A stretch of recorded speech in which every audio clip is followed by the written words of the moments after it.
Hello viewers, நீங்க என்னைக்காட்டி யோசிச்சிருக்கீங்களா? இப்போ middle east கண்ட்ரிஸ்னு சொல்லப்படுற அரப் கண்ட்ரிஸ்ல மட்டும் இப்போ பாலைவனத்திலயும் சரி இல்லாட்டா கடலுக்குள்ளேயும் சரி போர் போட்டா தண்ணிக்கு பதிலா அங்க மட்டும் எப்படி குரூட் ஆயில் வருது? இப்போ நம்ம கண்ட்ரிஸ்லாம் போர் போட்டோம்னா தண்ணி வருது, அந்த கண்ட்ரிஸ்ல மட்டும் எப்படி குரூட் ஆயில் வருது? அங்க இருக்கிற குரூட் ஆயிலை கைப்பற்றுறதுக்காக தான் பெரிய பெரிய உலக நாடுகளே சண்டை போட்டுக்கிட்டு இருக்காங்க. நம்ம இப்போ அந்த சண்டை வாரு அதெல்லாம் பார்க்க போறது இல்ல. ஏன் மிடில் ஈஸ்ட் கண்ட்ரீஸ்ல மட்டும் அதிகப்படியான க்ரூட் ஆயில் இருக்கு, அதாவது அந்த கண்ட்ரீஸ்ல மட்டும் எதுக்காக பெட்ரோலியம் நிறைய இருக்குது, இதுக்கு பின்னாடி இருக்க சயின்ஸ் தான் நம்ம பார்க்க போறோம். சரி, ஃபர்ஸ்ட் பெட்ரோலியம்ங்கிறது எதுல இருந்து எடுக்கிறாங்கன்னா க்ரூட் ஆயில இருந்து எக்ஸ்ட்ராக்ட் பண்றாங்க. அதுல இருந்தா பெட்ரோலியம், டீசல், நாப்தா இந்த மாதிரியான நிறைய எரிபொருள்கள் எடுக்காங்க. ஏன் சிஎன்ஜி கேஸ் கூட அதுல இருந்தா எடுக்கிறாங்க. சரி, ஃபர்ஸ்ட் க்ரூட் ஆயில்ங்கிறது எப்படி உருவாகுது அப்படின்னு பாத்தீங்கன்னா, நேத்து இன்னைக்குல ஒரு 100 மில்லியன் வருஷத்துக்கு முன்னாடி வாழ்ந்த பெரிய பெரிய உயிரினங்கள், அதாவது டைனோசர் இந்த மாதிரியான பெரிய பெரிய உயிரினங்களும் சரி, சின்ன சின்ன கிரியேச்சர்ஸும் சரி, மைக்ரோ ஆர்கானிசம் சரி, செத்து போன இந்த மாதிரி அனிமல்ஸ் கிரியேச்சர்ஸ் தான் இன்னைக்கு நம்மளுக்கு க்ரூட் ஆயிலா கிடைக்கிறது. அது எப்படின்னு பாத்தீங்கன்னா, இந்த மாதிரியான உயிரினங்கள்லாம் செத்து மண்ணுக்குள்ள போயிருக்கும். அந்த மண்ணுக்கு மேல படிஞ்ச, அதாவது கடல் தண்ணிலாம் வந்து உப்பா இருக்கும், அந்த உப்பு படிவம், அதுக்கு மேல மணல் படிவம், இதுக்கு மேல இருக்கிற ஹை பிரஷரு, கீழே பூமியோட வெப்பம், அதாவது பூமி கீழே பார்த்துட்டீங்கன்னா லாவா, அந்த அதோட வெப்பமும் சரி, மேல கொடுக்குற பிரஷரும் சரி, இந்த காரணங்களால அந்த மண்ணுக்கு அடியில செத்து கிடக்கிற அந்த உயிரினங்கள் உடம்புல இருந்து கேஸ் உண்டாகும். அந்த கேஸ் தான் நாள் போக்குல க்ரூட் ஆயிலா மாறுது. இப்போ உங்களுக்கு இன்னொரு கொஸ்டின் உண்டாகும், இந்த உலகத்துல எல்லா இடத்துலயுமே உயிரினங்கள் வாழ்ந்திருக்கும், அது எப்படி இப்போ மிடில் ஈஸ்ட் கண்ட்ரீஸ்ல தான் நிறைய உயிரினங்கள் வாழ்ந்துச்சா, அதுக்காக தான் அங்க நிறைய க்ரூட் ஆயில் இருக்கா அப்படிங்கிற மாதிரி டவுட் உண்டாகும். இன்னைக்கு மிடில் ஈஸ்ட் கண்ட்ரீஸ் சொல்ல போற அரப் கண்ட்ரீஸ் ஒரு 100 மில்லியன் வருஷத்துக்கு முன்னாடி பெரிய ஒரு கடல் பகுதியா இருந்துச்சு. அந்த கடற்பகுதியோட பேர் வந்து தெதிஸ் ஓசன். அதாவது இன்னைக்கு பசிபிக் ஓசன், இந்தியன் ஓசன் இந்த மாதிரிலாம் பெரிய கடற்பகுதியா இருக்குல்ல, அதே மாதிரி தான் தெதிஸ் ஓசன்ங்கிறது ஒரு 100 மில்லியன் வருஷத்துக்கு முன்னாடி ஒரு பெரும் கடற்பகுதியா இருந்துச்சு. உலகத்துல பெரிய கடற்பகுதியா இருந்துச்சு. அதுதான் நாட்போக்குல ஒரு 100 மில்லியன் வருஷம் கழிச்சு இன்னைக்கு மிடில் ஈஸ்ட் கண்ட்ரிஸ் சொல்லப்படுது.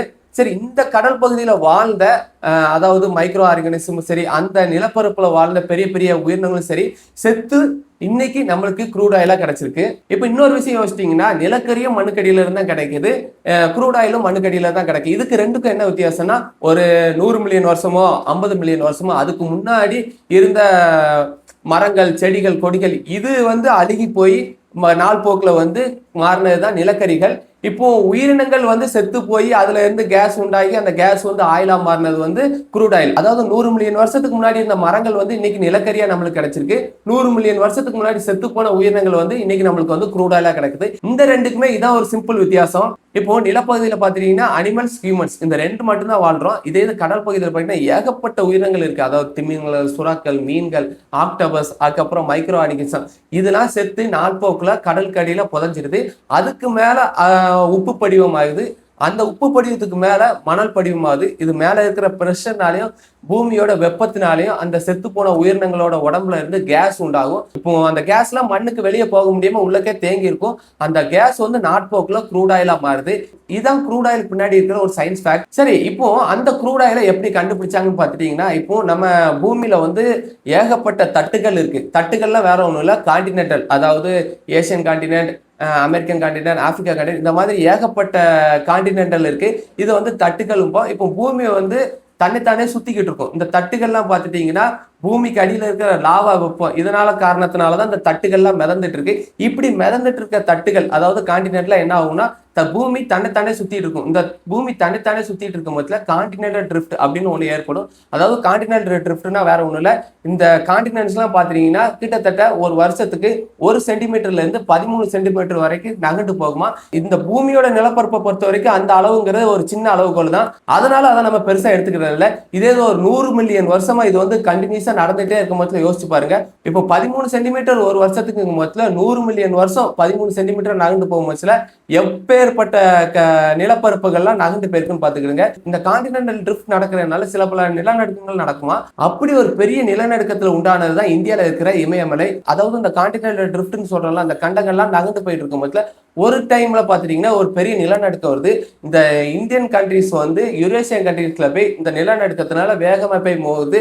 அப்படி மோத மோச்சல, அதாவது இந்தியன் கண்ட்ரிஸும் யூரேசியன் கண்ட்ரிஸும் மோத மோச்சல உண்டான ஒரு பெரிய நிலப்பரப்பு தான் இமயமலை. இந்த கான்டினென்டல் ட்ரிஃப்ட்னால தெத்திஸ் ஓஷன்ல இருக்கிற கடற்பகுதியெல்லாம் நிலப்பரப்பா மாறுது, நிலப்பகுதியெல்லாம் கடற்பகுதியா மாறுது. இப்போ புரிஞ்சிருக்கும், அதாவது ஒரு 100 மில்லியன் வருஷத்துக்கு முன்னாடி இந்த தெத்திஸ் ஓஷன் தான் இன்னைக்கு மிடில் ஈஸ்ட் கண்ட்ரீஸ்ல ஒரு பெரிய பாலைவனமா இருக்கு.